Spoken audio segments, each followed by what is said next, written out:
मीर जाफर ने ब्रिटिशर्स को कलकत्ता की जमींदारी दे दी। ब्रिटिशर्स को मीर जाफर ने 17 करोड़ 7 लाख का अमाउंट एज ए कॉम्पेंसेशन दिया था, क्योंकि सिराजुद्दौला ने ब्रिटिशर्स के एस्टेब्लिशमेंट पे हमला किया था। और फिर उसके ऊपर से ब्रिटिशर्स के हाई रैंकिंग ऑफिसर्स को मीर जाफर ने बहुत सारे कोट अनकोट गिफ्ट्स या तो फिर ब्राइब्स भी दिए थे। मैं आशुतोष बिस्वाल आपका होस्ट मेरे चैनल द हिस्ट्री शो में स्वागत करता हूं।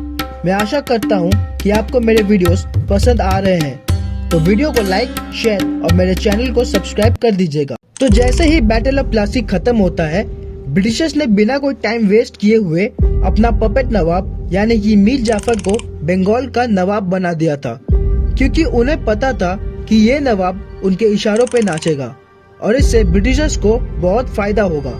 और अकॉर्डिंगली रॉबर्ट क्लाइव को मीर जाफर ने 2 मिलियन रुपए से भी ज्यादा पैसा एज ए गिफ्ट दिया था। वॉट्स, जो कि एक और ब्रिटिशर ऑफिसर था, उसको 1 मिलियन से ज्यादा पैसे दिए गए थे। बाद में जाके रॉबर्ट क्लाइव ने एक एस्टिमेट निकाला कि ब्रिटिश एम्पायर ने मीर जाफर से 30 मिलियन से भी ज्यादा लूटा था, और उन्होंने ये भी क्लियर कर दिया था कि वो अपनी किसी भी ट्रेड्स पर अब कोई भी टैक्स नहीं लगाने देंगे। प्लासी का युद्ध बहुत सिग्निफिकेंस होल्ड करता है, क्योंकि इस एकमात्र युद्ध के बाद ब्रिटिशर्स अपना हुक्म पूरे बंगाल, उसके बाद पूरे भारत पर जमाने लगे थे। एक सिंगल स्ट्रोक में ब्रिटिश एम्पायर नंबर 1 कंटेंडर बन गया था पूरे भारत पर रूल करने के लिए, और ये युद्ध उनकी प्रेस्टीज को बहुत ऊपर ले गई थी।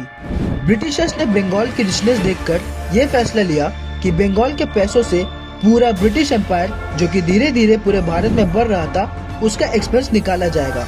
उसके ऊपर से उन्हीं पैसों से एक आर्मी भी खड़ी की जाएगी। बैटल ऑफ प्लासी जीतने के बाद ब्रिटिशर्स को एक अपर हैंड मिल गया था एंग्लो फ्रेंच वॉर पर अपना सुपीरियोरिटी एस्टैब्लिश करने के लिए।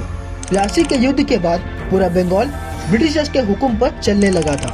मीर जाफर, जिसे बंगाल का नवाब बनाया गया था, वो कुछ टाइम के बाद अपना डिसीजन के ऊपर पछताने लगा, क्योंकि ब्रिटिशर्स एक भी मौका नहीं छोड़ रहे थे बंगाल को लूटने से। मीर जाफर का तिजोरी बहुत जल्द ही खाली होना शुरू हो गया था, जिसकी वजह ब्रिटिशर्स की लालच थी। अब ब्रिटिश ईस्ट इंडिया कंपनी सिर्फ एक ट्रेडिंग कंपनी नहीं थी, उसके गोल्स अब चेंज हो गए थे।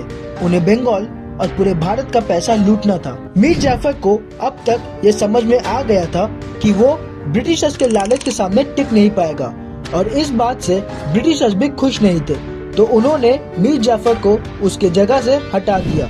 1760 में अंग्रेजों ने मीर जाफर के जगह उसके दामाद मीर कासिम को बंगाल का नया नवाब बना दिया।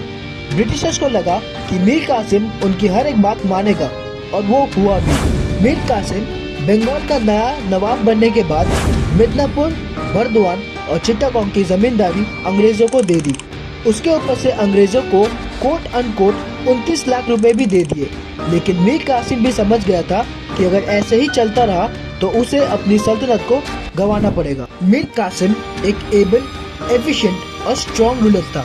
उसने अंग्रेजों के खिलाफ बगावत शुरू कर दी। उसने अंग्रेजों के सामने अपनी एक मजबूत आर्मी भी खड़ी कर दी अपने इंडिपेंडेंस को बचाने के लिए। मतलब ये तो ऐसा हाल है कि कोalition में माइनॉरिटी गवर्नमेंट बनाकर प्राइम मिनिस्टर बनने का सपना देखने जैसा। मीर कासिम ने पब्लिक ऑर्डर, इनकम और करप्शन को हटाने के लिए काम शुरू कर दिया। मीर कासिम का सबसे बड़ा और बोल्ड स्टेप था अंग्रेजों को अपने कंट्रोल में लाना।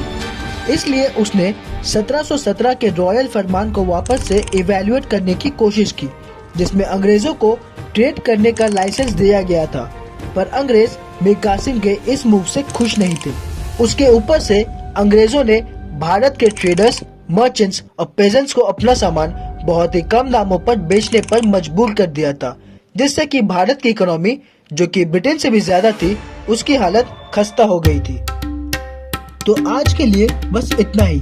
मैं आशा करता हूँ कि आपको ये वीडियो पसंद आई होगी, तो लाइक, शेयर और सब्सक्राइब जरूर कर दीजिएगा। इससे मुझे और भी साहस मिलता रहेगा। धन्यवाद।